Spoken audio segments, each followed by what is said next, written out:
hari nk'igihe c'isaha imwe y'ijoro aho inkozi y'ikibi ikora iterabwoba yatera igisasu ntezwantoki ku benegihugu bari barindiriye amamodokari kugira ngo batahane. Haciye hakomereka ubwo nyene abashika 38 muri bo 5 bakaba barababaye cyane, abo bose bakaba baciye bajanwa kuvuzwa kandi akaba atawitavye Imana.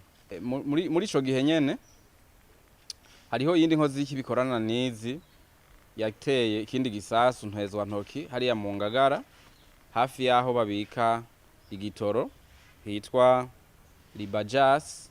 Aho to gisasu ntaho hakomerekeye, ariko wari agiteye wenyene cyaramukomerekeje ngira mwamubonye mubona akomeretse ku maboko yose uko yaciye afatanwa n'igisasu kigira kabiri yagomba kandi atere, hanyuma acabanza kujanwa kwa muganga. Murabona ko agitengatiye amaboko. Ubu rero no kuvuga ko yafashwe ahajije gutera igisasu ca mbere afise n'ikindi mu mino. Ububisha bw'iterabwoba bugira kabiri igenekerezo rya 5 Rusama uyu mwaka nyene w'2024 aho nk'igihe c'isaha 2:20 z'ijoro abandi babisha bari muri uwo mugwi nyene bateye igisasu ntezwantoki hariya mu Kamenge aho nyene bahateye ico gisasu bongera baratera n'ikindi ariko kitaturitse. Bari bahateze n'ikindi bombe zimwe bikorera bita Molotov naco nyene cyaturitse.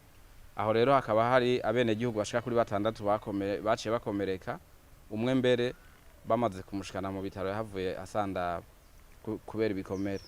Ubundi bubisha bugira gatatu ari nabwo bwaherewe ko nizi nkozi z'ikibi n'ubwabaye igenekerezo rya 24 z'ukwezi kwa 4 umwaka wa 2024 hariya mu Ngagara muri quartier y'Icumi aho nk'igihe cisa imwe n'igice abo babisha bakoresha iterabwoba bagerageje gusambura ivyuma vy'umuyaga nkuba bita transformateur bibiri, kimwe kaba arico cononekaye cyane.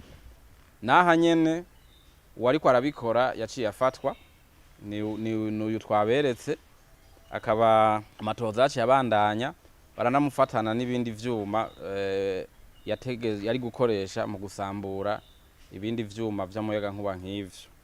Tukamenyesha rero ko izi nzego zijejwe amatohoza zibandanya igikorwa cazo co gutohoza kuri aba bamaze gufatwa no ku bandi batarafatwa, kugira ngo uwo wese azoba yaragize icafasha bano bantu canke akorana nabo muri buno bubisha afatwe ashikirizwe ubutungane.